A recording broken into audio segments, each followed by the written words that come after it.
Hello students, good morning all of you. Today I Ravindra Mohan Mishra from Sri Jagdamba Sanskrit College Batho am taking the class of Shastri second. In this day we are learning explanation from the play Merchant of Venice. Earlier we have learnt explanation from Act 1 and Act 2 of different scenes. Yesterday we have seen explanation from Act 3 scene first. Today also we have seen some left explanation from Act 3 of scene first. For this, today's first paragraph is I am a jave, hath not a jave eyes, hath not a jave hands, organs, dimensions, senses, affections, passions, fed with same food, hurt with the same weapons, subject to the same diseases, healed by the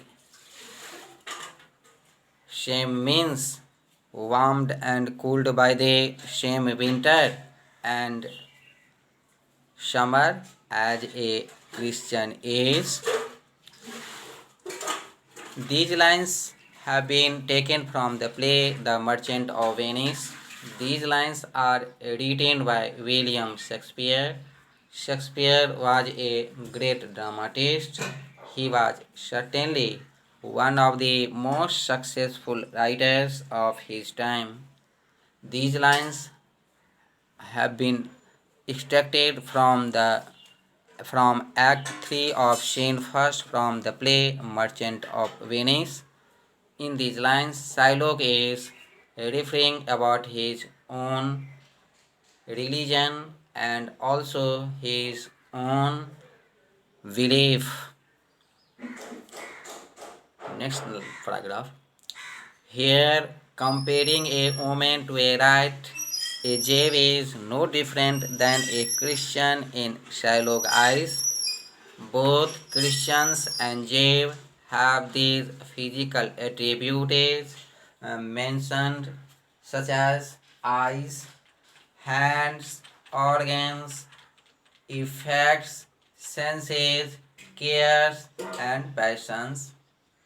Both Christians and Jews can face the same pleasures and perils as each other.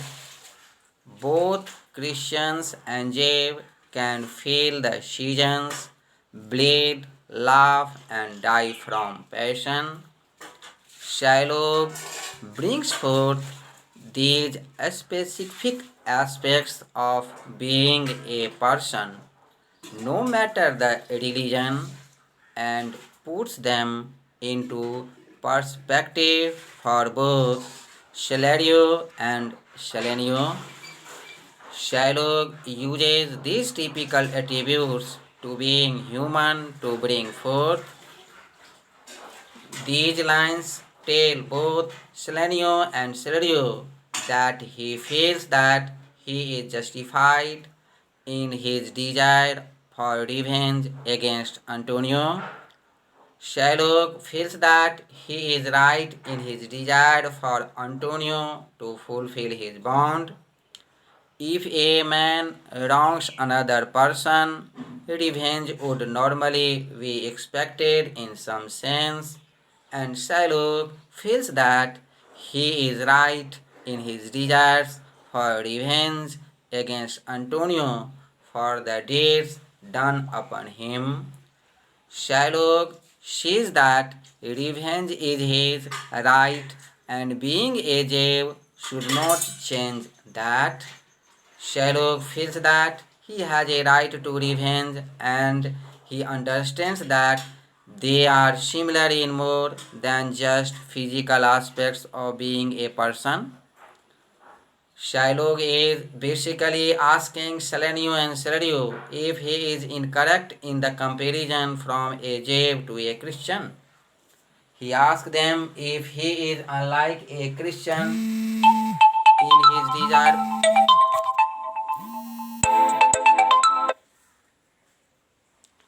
in his desire for revenge,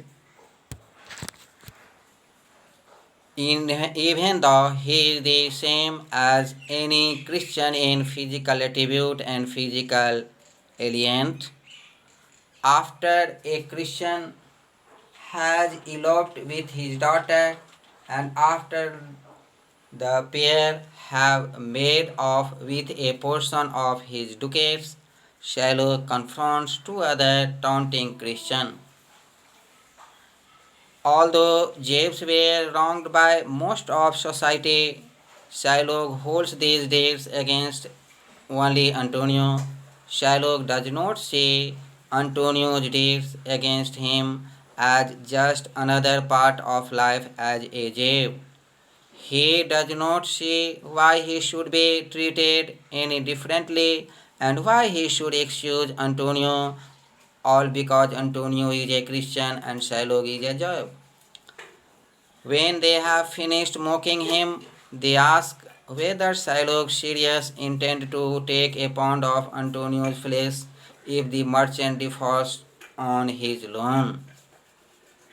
Jave offers, suffers, bleed and dies just like Christians do and are just as susceptible to the urge for revenge.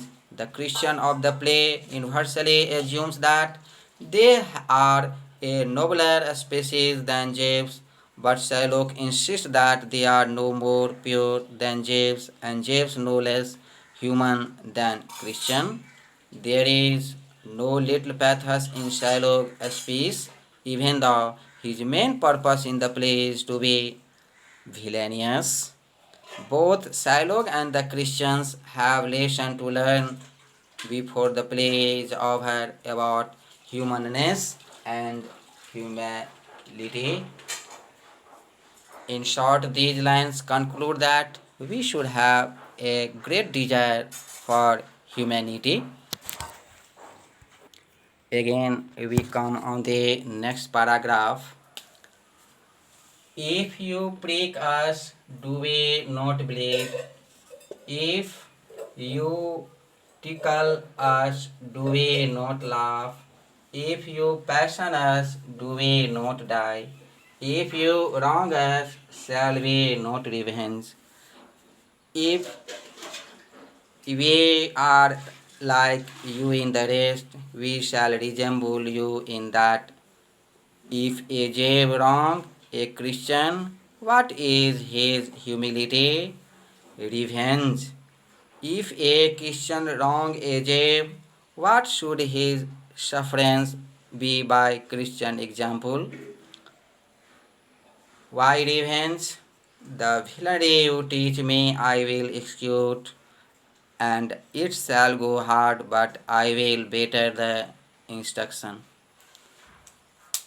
These lines have been taken from the play The Merchant of Venice. These lines are written by William Shakespeare.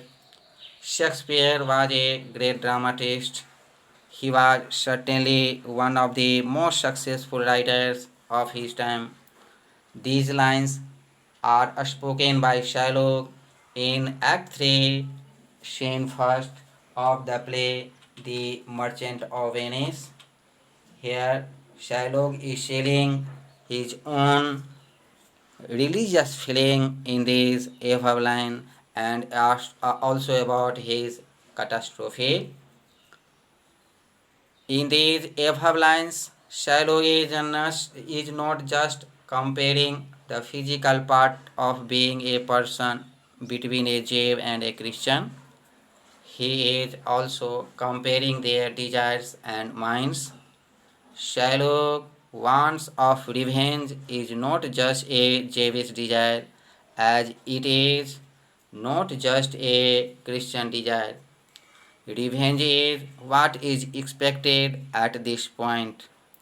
Shylock compares what happens if a Jew does something against a Christian and then does the opposite. Shylock is not going against what Saladino and Saladino believe to be just. He is just going about it in a different way than they did expect, and he proves them wrong with their belief. They believe that the Jew is just an arrogant and impetuous man who believes he is better than others.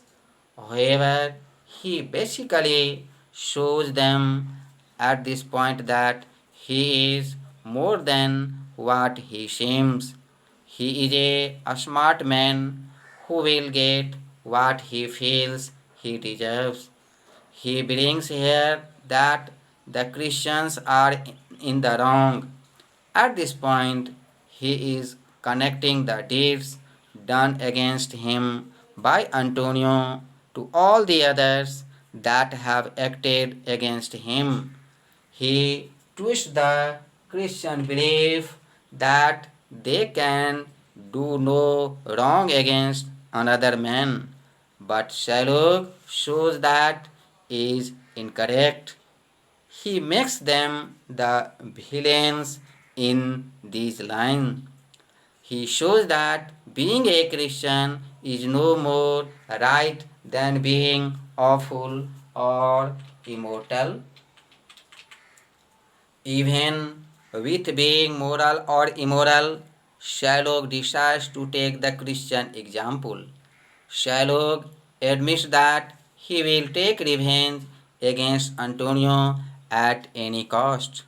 He recognizes that the decision of revenge will be difficult for him, but he will not yield from his desire to pay back Antonio for the deeds done against him. He takes this path of revenge. He was taunt by Christians, and he feels that in doing so he will do better at it than a Christian. Saladino thinks of nothing to say in return to Shylock and are not really given a chance to when a man comes and beckons them to Antonio's house. The fact that Shylock gets the last line in the conversation shows that they cannot prove him wrong in his desire for revenge, even if they know that his desire for a pound of flesh is on the extreme side of revenge. They cannot prove him wrong. In short, we conclude that Shylock, both his reasoning for revenge and the right for revenge by him being a person, not just a Jew. Society sees him as a Jew or a moneylender and not much else, but he proves that he can be the same as any Christian, which is most likely what leads to his downfall in the end of the play. However, at this point in the play, he shows that even if everything is taken away from him, he is strong enough that he will get something back for his trouble.